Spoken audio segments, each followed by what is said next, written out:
ये तना भइल बाड़ा पागल ऐसन का खास बात हमरा में लागल भौरा बन के कहे लागल तू छूरे ए जान भौरा बन के कहे लागल तू छूरे शाबाश कहला उठवा से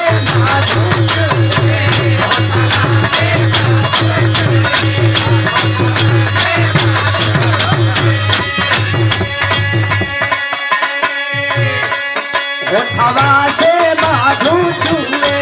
सुनाए साथारिया उठवा से माधु छुए सुनाए साथारिया उठवा से माधु छुए सुनाए साथारिया उठवा से माधु छुए पूजा तनिषा उठवा से मधु छुए उठवा से मधु छुए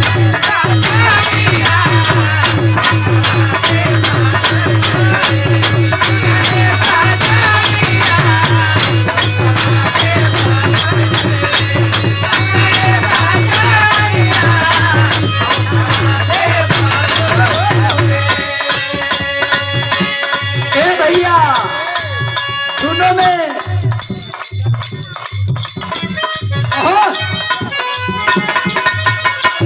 सारा कलाकारों का बहुत सम्मान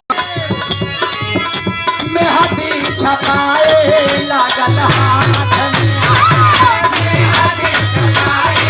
लागल हाथ में हाथी छपाए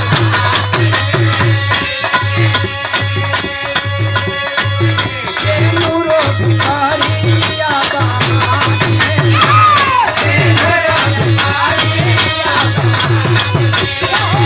जिला के शानदार पहलवान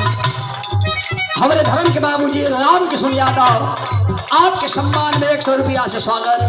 बाबूजी के हमारे प्रणाम सब जानू तोहरा के ठोकर हो बारात आ गई लड़की का था खुश नहीं रहा जानू तोहरा के ठोकर हो कब लड़का कहला सा छोड़ी के जाइबू ससुरवा छोड़ी के जाइबू ससुरवा आए बात ठोकर हो समही में लेके चला समही में लेके चला रहमत के ठोकर हो लेके चला समही में लेके चला रहमत के ठोकर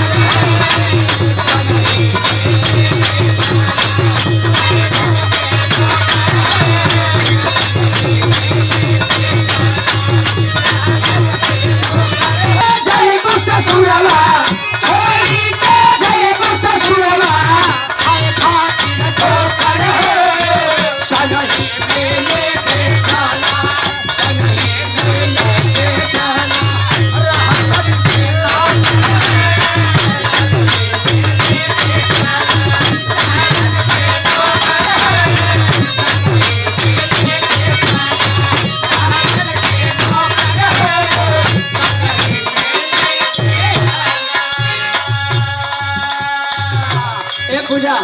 मोबाइल का लगावत हुआ पटना का पातर पिरिया बनारस का पान होलिया का मेरी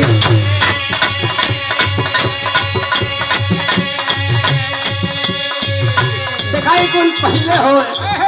मंदा मंदा कुल बैठा ले अरे वाह पातर पिरिया बना होलिया का मेरी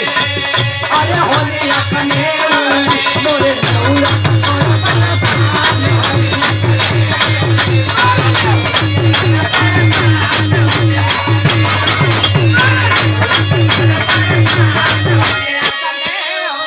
रामू यादव आपकी ओर से 200 रुपया से स्वागत और रोड करा